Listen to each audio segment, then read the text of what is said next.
without any further ado, let's bring on our returning friend of the show, Houston Wade. Hello. Hey, how's it going? Good, man. Thanks for being back on the show. My pleasure. Let me see if I can adjust myself a little more straight on there. There we go. Okay. So, briefly, for anybody just who didn't see our last conversation about a month ago, just give a quick recap of why you were on the show initially, what the project we were specifically talking about, and how you were like, and oh, by the way, Graham, there's this tether thing happening, and then and then bring us up to speed on what's going on with tether. Okay, so you brought me on to talk about MMTLP Next Bridge. It was a preferred share that wasn't supposed to trade that some market makers somehow got trading, and in the process shorted it even further. We got to the point where we were a couple of days away from Next Bridge basically saying, like, we're just going to make this stock private because we can't keep you guys from shorting this thing. Mm-hmm. And so we were 2 days away from them shutting down trading and forcing all these closed positions to happen for all the shorts. And Finra stepped in and was like, we're just going to stop trading now. Ah! And now it's been, we're 37 days or something from distribution, and no one has gotten their shares yet because they didn't close any of the short shares. So no one has the ability to get actual shares from this. So Finra just made a giant dookie all over this thing. So what's happened since is lots of rumors. There's lots of rumors that there's going to be a gray market, which is sort of this private sales market that brokers can do, where someone will approach an owner of these shares and say, hey, I'll give you this much for it. Say yes or no. And that's a way they're going to clear out all these short positions. There's other rumors that starting next week, they're going to be just going to open up trading for 5 days regularly. I have no idea about the validity of any of this. Right. The big thing is the lawsuit. A young woman in Florida named Rosa de Toffoli has launched in the Northern District of. Cat is trying to attack me here. Come here, buddy. Sit in my lap. So she's in Northern District of Florida, and she's suing Finra for injunctive relief, meaning, hey, you owe us 2 more days of trading. The judge, without really reading her filings, threw out the emergency injunction. And so now we're waiting on Finra to give an answer to the lawsuit. Her filings are brilliant. They are extremely well written and thorough. Finra's filings so far are they're written at like a 4th grade reading level, and they misrepresent case law. It's pretty incredible. So if she gets denied by this judge, I think she has a really clear cut case to go to appeal to the appellate court, because the judge was like, oh, Finra's immune to lawsuits. They're not immune to lawsuits. They're immune to monetary damages from lawsuits, and there's a difference there. Like, she's not suing for monetary damages. She's just suing them for them to do their job properly. And there's no immunity there. And so Finra was like, no, we're immune. And the judge was like, yeah, they said they're immune, so they're immune. But in Rosa's recent filing, she showed several instances where Finra's been sued for similar actions and not for monetary damages, and have gone successfully. So hopefully the judge actually reads through these documents and, makes a ruling that affects the entire market and shorts everywhere. Okay. But that's what we're waiting on, and we're just kind of in a holding pattern of rumor and innuendo for the last month. Okay, so that's a good update on that. But now, when you were on the show last time, I guess just kind of recap what you warned about a month ago with Tether. Yeah, I think we had to pick your jaw up when I was talking about it. So, as of 2019, 50 to 90% of all crypto trades were using Tether, which is a stable coin. So 1 Tether is $1 US, and it always remains that way. With inflation or otherwise, that's what it's pegged at. And I just want to some people who might not be aware, if you're not really big into crypto, here's what a stable coin is. So there's the USDC, which is the United States. It's just backed again. It's 1-to-1. And people are like, well, what is it used for? So let's say you bought Bitcoin last week at 15,000, and then it just went up to it's popped. 20, So it's gone up 20 to or 20. whatever it is. Yeah. Yeah, it's at 20 or 21,000. Let's say you got it up to 20,000 and you sold it, but you put it into a stable coin rather than cash it out because you're going to hold on to it thinking Bitcoin, this might be a temporary spike. And if Bitcoin goes down again, you'll buy more. So you can actually, it's a way to increase your position of in this example, Bitcoin, without having to cash out into US dollars and back in. And it's also used as a way for people to enter crypto markets. So a lot of exchanges, when you give money to an exchange, they put it into like US dollar tether, and then from there you make your trades. So there's a lot of cash that gets put into it for people that are starting out or depositing cash into crypto exchanges. And that tether, if you want to cash it out, you literally just sell your tether, and tether gives you cash, and you walk away, right? And also, so to let people know this too, if you have it in Tether or any of these stable coins, you could then like buy Ethereum. You could buy exactly anything else with it. So some exchanges have a hard time transferring between different platforms, and so it's a way to like, okay, I sold Bitcoin, I want to buy some Ethereum, so I just temporarily have it in Tether and bounce around that way. The way Tether was set up was their claim is that you give them cash, right? And then they take that cash and put it into like a money market account, bank account, savings account, something that will just kind of gain nominal interest and just sit there. And that they can kind of scoop off the interest off the top. That's how they make their money. And then if you need the money back, it's sitting in that account, and then they just return the money to you and you give them the coins. So in May 2021, a whole bunch of federal investigators released reports basically saying that, hey, the cash is gone. So people had given at that point, it was like $69 billion in cash to Tether, and they only found about 3 cents on the dollar left. Not only that, but they don't know who created Tether, who owns the company, where it's headquartered. All they know is that there's this one bank account in the British Virgin Islands that supposedly should have like 70, $80 billion in it, and there's like 2. And there's a lawyer who represents Tether, but he won't say who owns it and who started it and where the cash is. He said, oh, no, they're fine. That's all I keep saying. But investigations by the British, by the US, by every other authority cannot find the money. And so what happened in this last week is crypto.com is removing Tether from their platform. They started in Canada, and I guess sometime this month they're going to be removing it from their platform in the US. There's been lots of rumblings from insiders in the crypto markets, basically saying that, hey, there's a big giant stablecoin that's about to collapse, and that could be from, let's see, how many weeks ago was it? Binance had a huge run on their platform for like a tune of like $8 billion or something, and who knows how much of that was just put into other coins and held, or how much that was put into Tether and then cashed out. And if a significant amount of that was put into Tether and cashed out, then Tether doesn't have anything left. There's nothing in their bank account. If 25% of that $8 billion run was cashed out, it's gone. So we're kind of waiting to see what that will mean for the market as a whole, because Tether has been the go-to for converting between Bitcoin to fiat currency. And if all of a sudden there's essentially no way for people to cash out, what does that, or buy in, what does that do for the crypto market in general? My guess is you will see a trapdoor open up and stuff will just go ka-tonk for at least a period of time. Yeah, and this would be, the disaster of this would be compounded on top of what we've already had with FTX, and we've had $30 billion. Sam Bankman-Fried is in court. He put up $250 million in bail. And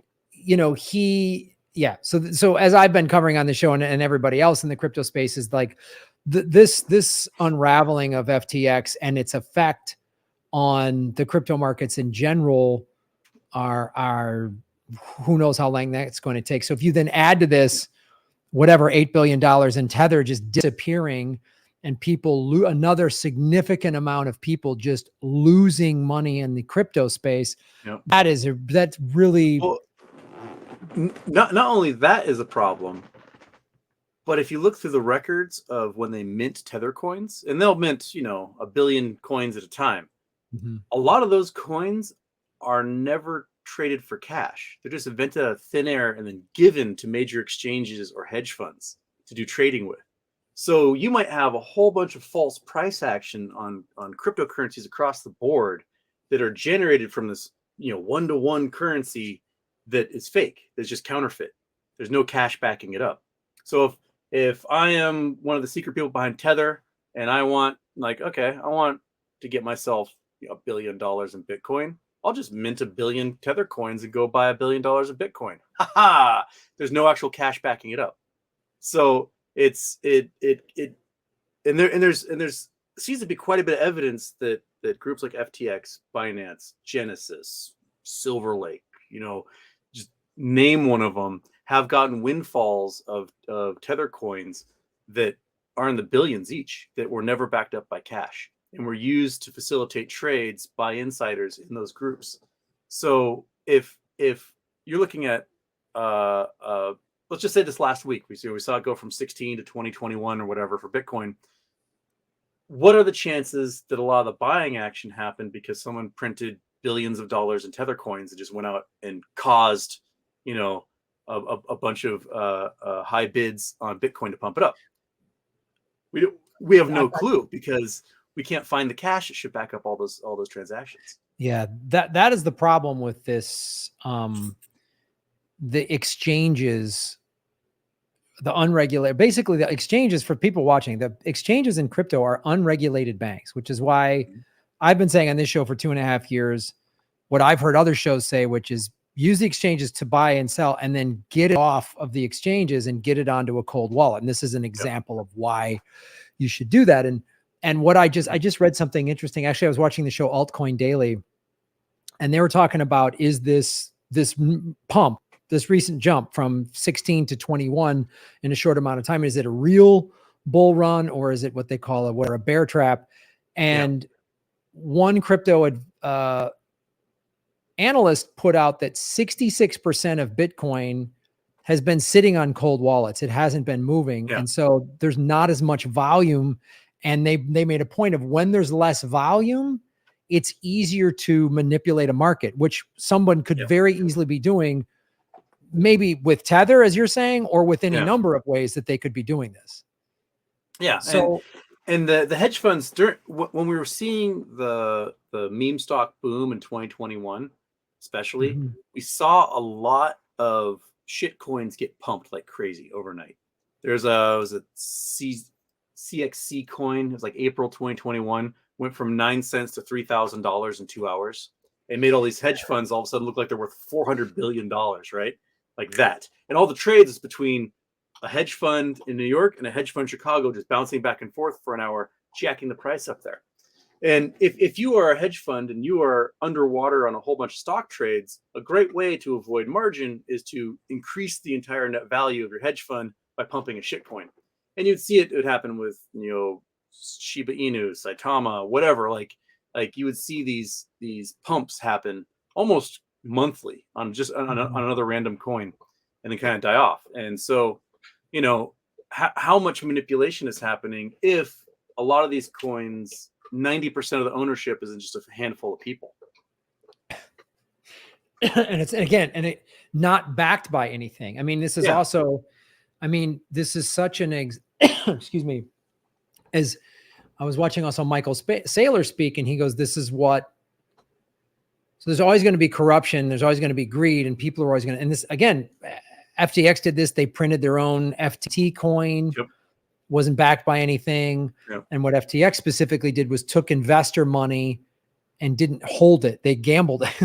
They gambled it. So there's like two things. There's gambling with investor money, and then just creating coins out of thin air.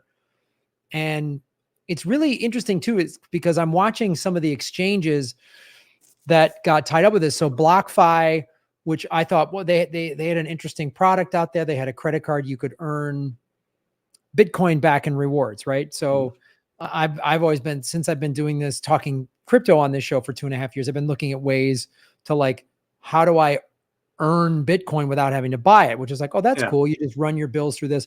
Well, BlockFi, of course, loaned a bunch of money to FTX. And I'm like, oh, initially it sounds like, oh, BlockFi just got burned.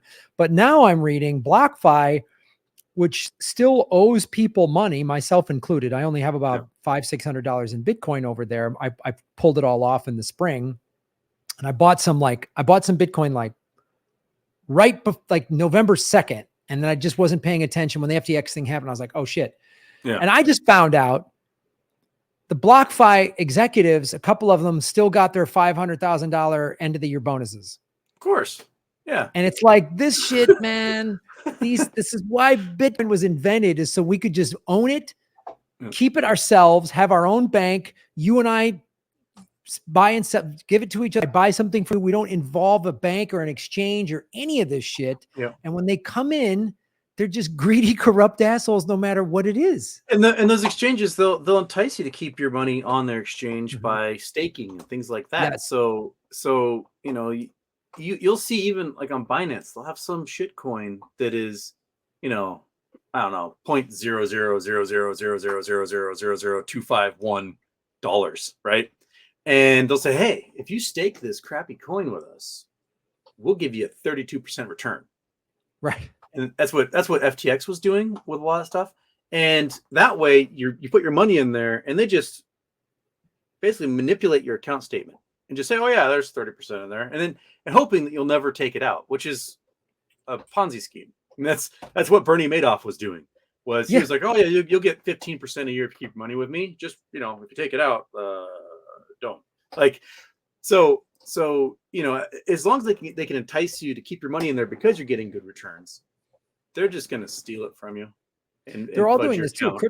I mean, crypto.com has, you know, if you buy, and I did this because I wanted to try it out 2 years ago. If you bought their CRO coin, what they call the Crow coin, and you stake it with them, you were getting 10%. Now you're getting 4%. And I'm like, that coin just got close to the number I bought it at.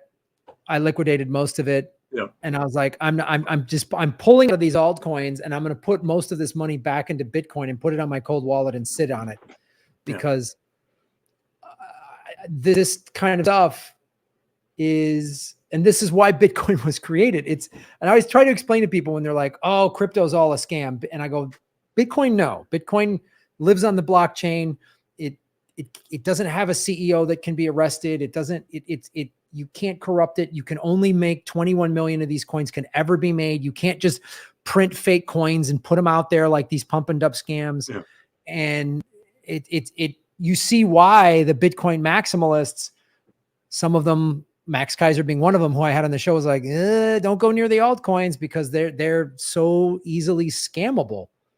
Yeah, I as a joke, so my third show ever was basically calling crypto the Wild West and just talking about how Tether was going to collapse, and when it does collapse, it's going to be the craziest, biggest financial scandal maybe ever when it happens. And then I minted my own coin called Problemo Coin, because my show is called Here's to a Problem, and I minted 100 million of them, and I was going to give them away to like my Patreon subscribers, but it was done on the Ethereum platform. And the problem is the gas fees are so insane that if I wanted to give them away, it's going to cost me $100,000 just to give them to people for free. So they've been sitting in my account for like a year and a half, and I can't do anything with them because I can't afford to give this stupid joke coin away to people. And you know, people are like, oh well, the Ethereum 2.0 is going to come out, and it still hasn't come out. And then there's like layer 2 of that Loopring is created, and it won't accept my Ethereum joke coin to go to layer 2, so I can't cheaply give it away to people. So I'm just stuck with these 100 million coins. But it took me, I don't know, an hour to get the code, change it enough for myself, and hit enter, and boom, I just made a whole bunch of coins. Now, I wish I had made, I don't know, 100 billion coins that called stablecoins, and then just cashed out for $100 billion by, you know, posting it to an exchange of some kind, and then selling it to people for $1. Like, it seems like a brilliant scam. Absolutely brilliant. you see how easily you could just scam people. So let me ask you this. Knowing that there's this like looming Tether bomb, anyone out there that's using Tether or on the exchanges right now or has money sitting, what would you advise anybody watching this show right now on how to protect themselves so they don't get caught up in yet another scam? I would look at the exchange you're in and see if they have like legal language that tells you how they convert from whatever coin you're in into cash, because people do need cash. Like, you might be investing in Bitcoin, but I got a mortgage payment, or I have to, buy gasoline. Like right now, you can't just swipe your Bitcoin magic phone card and get gasoline at the gas station. So I would look at how they work when they convert to cash, and if it is through a process where they say you have $10,000 in Ethereum and you want to cash it out, do they first go to Tether without you knowing and then convert it in that process and the cash shows up your account? Or do they have a conversion through a different stable coin, or just directly just through their own bank, just give you the cash for it? I would look into that, because if your exchange does an automatic transaction with Tether when cashing out, your exchange might not exist anymore if it comes time. And so you may have to move everything to a new exchange or whatever to get that done. That's what I'd look at. I personally have not dug deep into that legalese, so I don't know which exchanges, but it sounds like crypto is moving away from that, because I think that they're like, we won't survive if we keep doing transactions with Tether. Yeah. Well, crypto.com has moved away from them. And I after watching this, I just started doing more research. Crypto.com posted this thing of this organization that did an outside audit and said that all of Crypto.com's major assets they had that amount backed up. Like they had 102%. And that was like, cool. And then I looked a little closer on that, and then that audit got redacted. Yeah. And that organization said, we don't do these audits anymore. That gave me a huge red flag about crypto.com. Yeah. And the audits are weird though. The one that was done for FTX, I think it was this summer, basically said like, this is the audit. They told us they have this. Sounds good. Yeah. So like, they said they have this. That's the extent of our entire audit.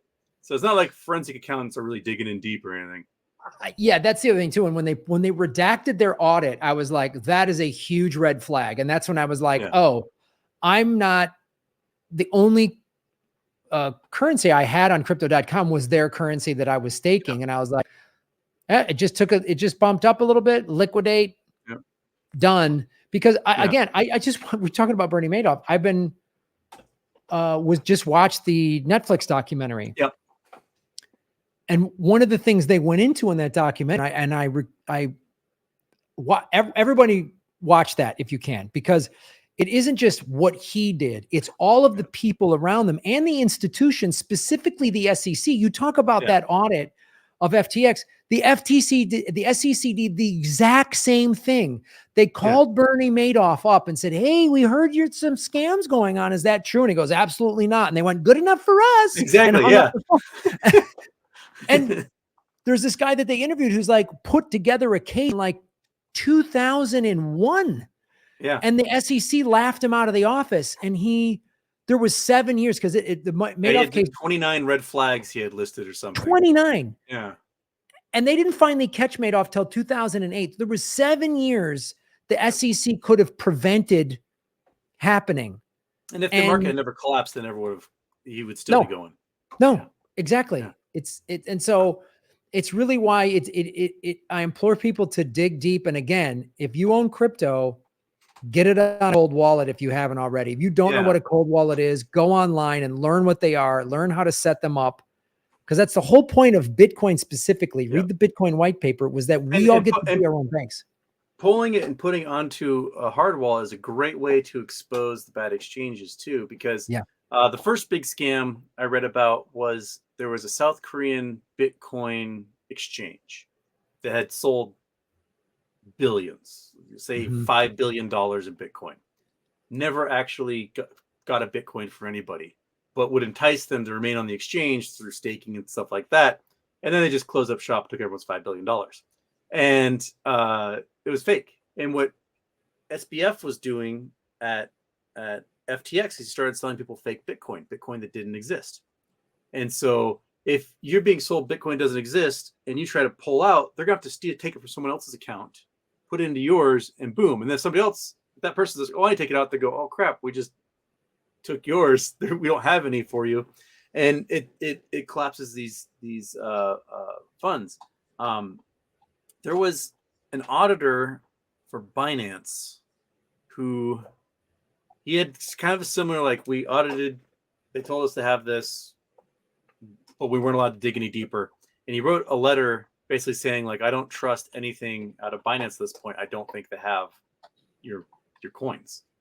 And then we saw like 8 people get indicted from there. So I wouldn't doubt if they're doing the exact same thing FTX was doing. It's just that, it becomes a dog eat dog competition between the scammers, and we'll see where that ends up. Yeah, it's funny because like the whole point, if you read the Bitcoin white paper, was that we could all be our own banks. Yeah. And not have to use the central banks. And then the central banks and the scammers set up these exchanges. And like you say, part of it is that mass adoption isn't there yet. We can't just go, just tap our phone and buy gas. You know what I mean? We can't just, Apple Pay, boom, with Bitcoin and go to the grocery store. So until that happens, these exchanges are there. And I don't trust big business people at all. And again, there's billions of, I don't trust human nature. I'm sorry. I don't. And when that kind of money's involved, like you said, you printed out 100,000 of these coins, like, or whatever, $100,000 or whatever. What was it? 100 million problemo coins. Yes. 100 million coins. And I think it cost me like $70 in Ethereum to produce. Yeah. And you could have, if you had some backing behind you, you could have spent the $100,000 to ship them around and then get people to buy. Like, you could have thought, if you were nefarious in any way, I could have posted it to Uniswap and posted 500 coins with 30 Ethereum backing it up, right? And all of a sudden, the value of that coin would be the 500 coins versus 30 Ethereum, and that would be the exchange rate. And you get 2 or 3 exchanges going on, trades going on. All of a sudden, they'll get posted to Coinbase or Crypto.com or whatever. Like, it'll be a coin that gets traded regularly between these market makers. It's silly, like how easy you can do it with just $30,000, $40,000. Yeah. And you could turn $30,000 into tens or hundreds of millions of dollars and scam money. Yeah. And then borrow against it, get one of these companies to loan you money because they think you're the hot kid on the block or whatever. And then, wow. Yeah. When Shiba Inu popped, what was that, September of 2021? So Shiba Inu popped. The wallets basically showed that like 90% of all Shiba Inu was won by one person. And every hour on the hour during that explosion, he was dropping $1 million, selling out $1 million at a time of Shiba Inu for like 2 weeks. So, price went right back down again. But that was probably because that single person pumped it, and that single person made several hundred million, if not several billion dollars during that 2-week period, just dumping every hour $1 million worth of Shiba Inu. And his name is Elon Musk. Yeah. that's I wouldn't put it past him. Well, man, Houston, again, thank you for bringing this to our attention. Anything else people should be aware of in the space that you've been paying attention to that looks like another? So we've got Tether. Yeah.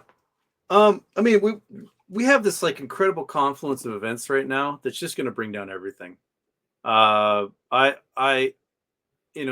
Everything's being pumped up right now by the plunge protection team from the Federal Reserve, and they've amassed like $8.8 trillion in securities, trying to keep the prices of everything up. So the S&P 500 isn't collapsing like it should be, but we've got a 30% drop in home sales, right? Just in the US. We have like an 80% drop in home sales in China, where that's half of their entire economy. Cars are being repossessed at like 25,000 a day. Car prices are plummeting. People can't get loans. There's 15% of car payments right now are over $1,000 a month. It is, yeah, like Wow. that's like, 10 years ago, you buy a Lamborghini, you'd pay $1,000 a month Right. or whatever for it. Now you want a Jeep Grand Wagoneer, your payment's $1,500 a month, like a mortgage payment for a rebadged Durango, right? So I think what we're going to see is mortgage-backed securities collapse, new developments collapse along with that, because we have billions of square feet of empty commercial real estate space that's not being used anymore because people working from home, and those companies are letting their leases lapse. We had this crazy speculative bubble during COVID where these developers built spec warehouses all over the country for online distribution and stuff. And COVID ended too quickly that those warehouses never got used. And so we've got like 1 trillion square feet of warehouse space that will never be used. It was all built on spec, on loans. And, if houses aren't being sold and the values are going down, interest rates are so high on a house that if you had bought a house for $600,000 in December 2021, your mortgage payment is the same as like a $250,000 or $300,000 house today. So, Yeah. Like the amount of house you can get for $300,000 pales in comparison to the one you can get for $600,000, right? And not to mention, just to interject here, you brought up excellent points about the commercial real estate and people like working from home, but also, I mean, I've talked about this on my show, that the developers and the management companies are deliberately not putting inventory on the marketplace in rentals and just housing, because that drives the rents, and because I remember being in Los Angeles, 2.5 years ago, everybody moved out of LA after the COVID and the riots and everything. And there's for rent signs everywhere. And we're like, well, at least the rents will come down. They never did, because there's on every street corner in LA, and most major cities have this. There's some new development high rise that is either not finished or it's finished and there's, 30% occupancy. Yeah, because they could take a tax break right now. Yeah. And subsidize like whatever's left with the current renters. San Francisco, prior to COVID had less than 4% vacancy, right? There's 30-something% vacancy. There's 27 million square feet of office space in San Francisco that is not being rented and can't be rented because there's no one to rent it, because everyone in the tech industry can work from home. Right. So there's a push now. They're trying to figure out if they can how much of that they can convert to housing, because they need 100,000 units a year or whatever built in order to like sustain the population of San Francisco. So you might see a whole bunch of these fancy skyscrapers that got built in the last decade all of a sudden becoming fancy apartment buildings. And they're doing a lot in a lot of cities. New York has done a lot of it. Calgary, Canada is the big one. They had something like 12 million square feet of empty office space from COVID.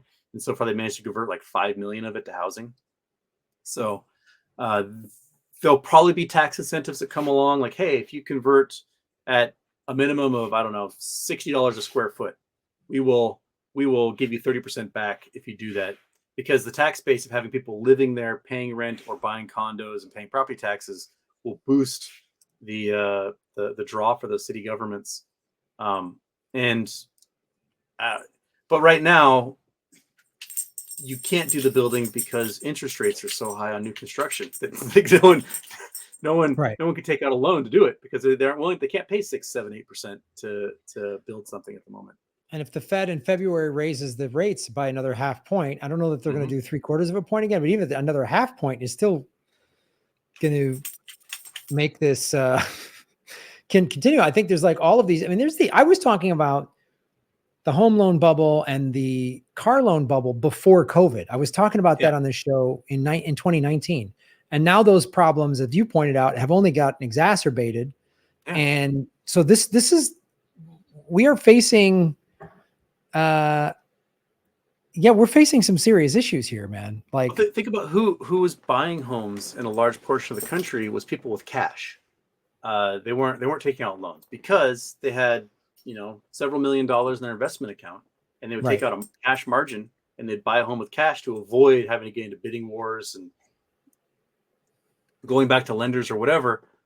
But now everybody's down 20% in their investment accounts, right? So like, so the number of homes being purchased with cash are crumbling, which is leaving these houses on the market. Before it was 14 days, now it's like 51 days or something that a house is on the market, and so if all these people bought homes with cash from margin accounts, and all of a sudden their accounts get margin called, what happens to those houses, right? Blackstone Mhm. owns 1 million houses across the country. Their investment in those houses have collapsed, and they're talking about getting rid of them all. So if Blackstone suddenly just puts 1 million houses on the market, right? Because they're like, well, shit, we lost $1.2 trillion this year. We need to get some of that cash back. I mean, 1.2 trillion. That's how much money they lost in 2022. Absolutely just mind blowing. And They those are the lost. guys who've been buying up all the properties and the short Yep. sales. They did that 10 years ago, Yeah. and then they jacked up rents. So Yep. And then they didn't pay the maintenance. They didn't pay. These houses are in worse shape than they were when they bought them. And 10 years of renters, when you're a slumlord, what do those renters do to those houses? They fuck them up. yeah, When they move out, they take all the copper wiring and buy meth, whatever. Like, it's I don't know. I'm under the belief that there should be a law that says an individual entity or family can own 4 homes, and that's it. Like, right. that's it. You can only own Oh, up to 4. You have a couple of you have a house, a vacation house, and 2 rentals. Cool. Beyond right. that, I don't care if you're a big company. I don't care if you create 45 subsidiaries all trying to own the 4 homes each. No, 4. That's it. Yeah. And bring prices down and get people into homes. Yeah, which is good for the overall economy. It's good for the Yeah. society. It's good for society. Like you said, it's good for the local economies of people staying and buying homes and Yep. property tax and all that stuff. And yeah, I mean, a friend of mine has a realtor friend who's like a hardcore Republican, and even this like Republican realtor is like, we got to get the hedge funds out of real estate Yeah. because they're causing all these So problems.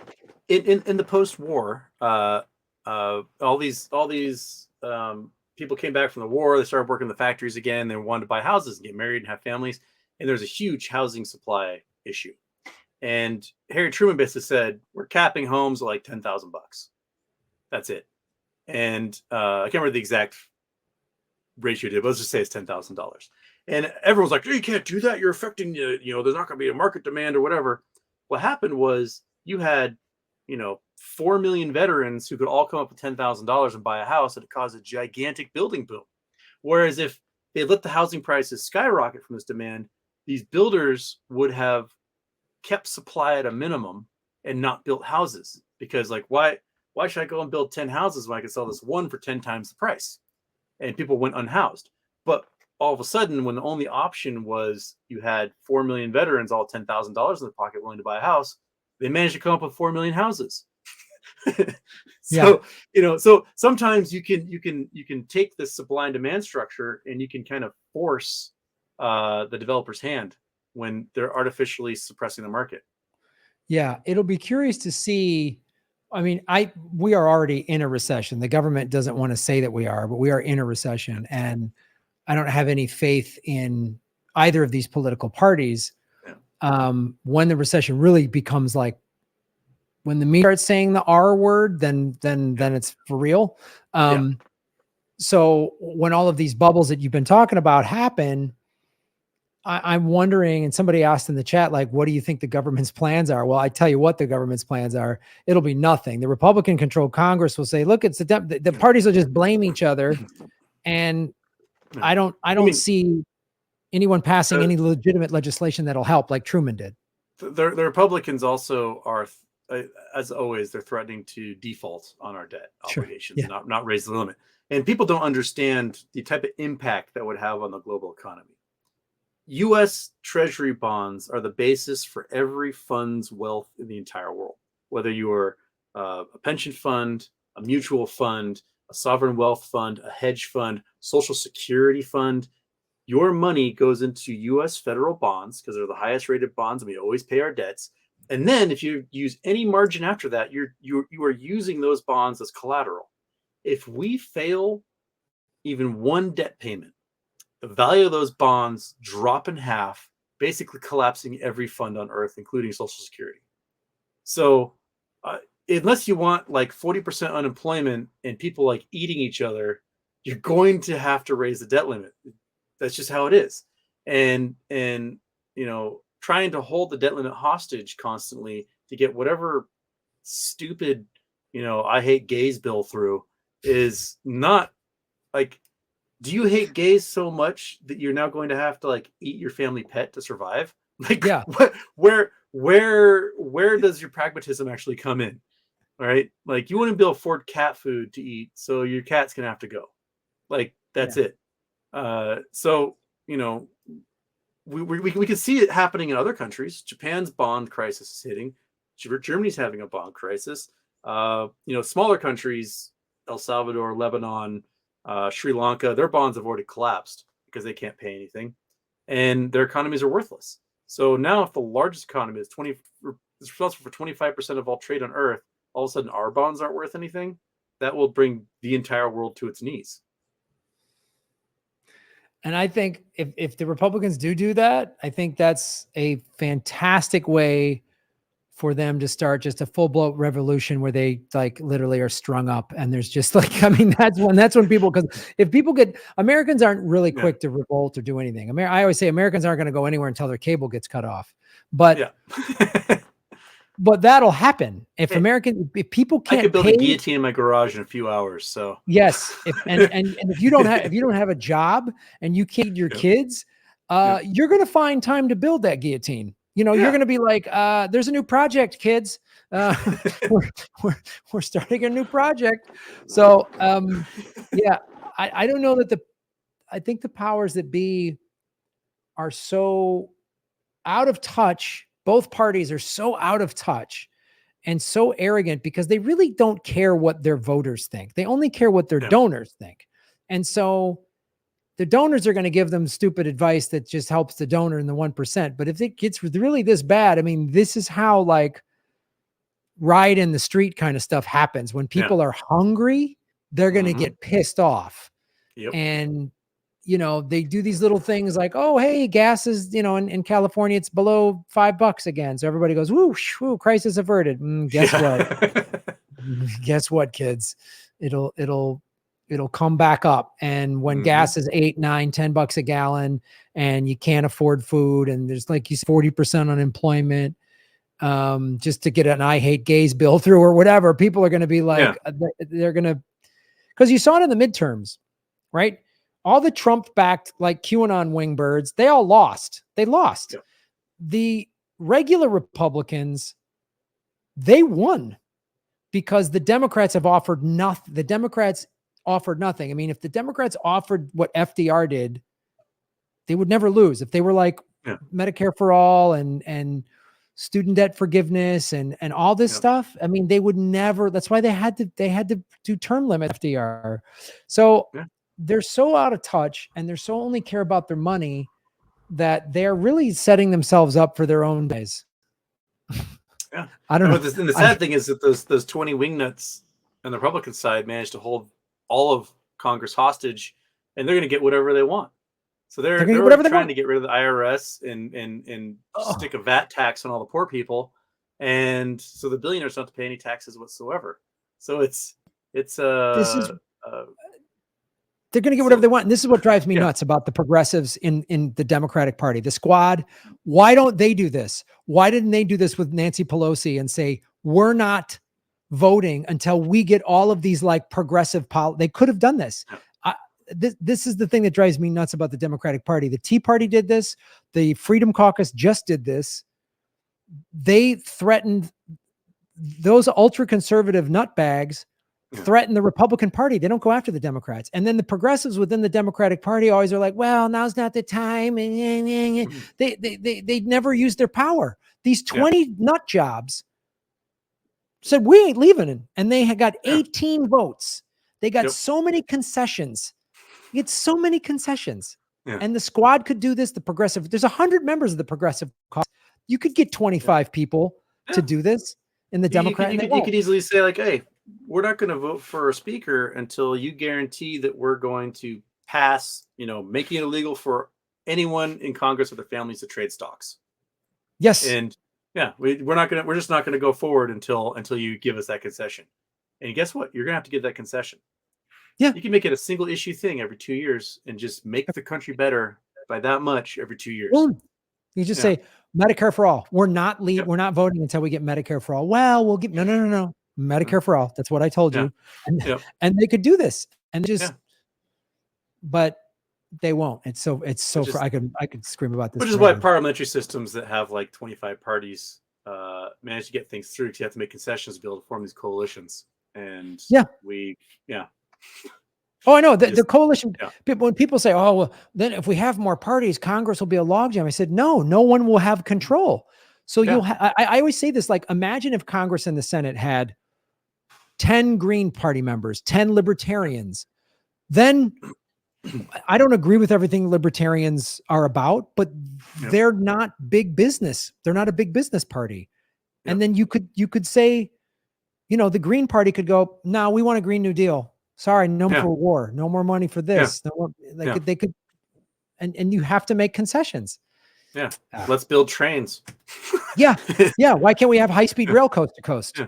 Yeah. Why is our infrastructure? We can't because U.S. banks and institutions spent $14 trillion buying Chinese bonds, so China could do it. And then China's going to default on all those bonds. So, we could have done it here, but we decided to spend it on China, so China could have the infrastructure. China could just go, "Yeah, we're not paying you back." Oh, that's cool. Yeah. But at least we just had bipartisan approval for the $858 billion war budget for 2023. Yeah. That's always good news. Yep. So, God, this drives me nuts. I mean, like, I could go on about this forever. But Houston, I really appreciate you coming on the show, dude. I really appreciate your perspective and, about specifically all of the stuff in the finance world. And I like having you and others on the show because I really want my audience, be prepared. Our government does not care. They don't have our best interests at heart. They're not going to come out and they're not going to come save us. We saw that during COVID. Yeah. We only clean up messes. We never prevent them. No. We clean up our own messes and we usually half clean them up. Like we spill shit all over the floor and then kind of clean it up. It's just hope the ants get the rest or something. I don't know. Yeah. That's totally, the ants will get it. That's how our government does it. Well, tell people how they can follow you, watch your show, Houston, we have a problem. Houston, we have a problem. I do shows usually 3 days a week. That's on YouTube. You can search just Houston Wade as one word. And I've been doing some Twitch shows. I'm pretty good at geography and geology, so I play GeoGuessr on there, and it's fun. And it's kind of a more relaxed environment. And then follow me on Twitter at the Houston Wade, and you guys can yell at me all day long on there. Well, I look forward to having you on the show again. I'm not excited for whatever the reasons will be because you'll always come up with some collapse or scam or whatever. Yeah. But it's always great having you on the show, man. Yeah. Thank you so much for having me. It was a pleasure. And I'm sure I'll see you again soon. Awesome. Thanks. Thanks, Houston. Thank you.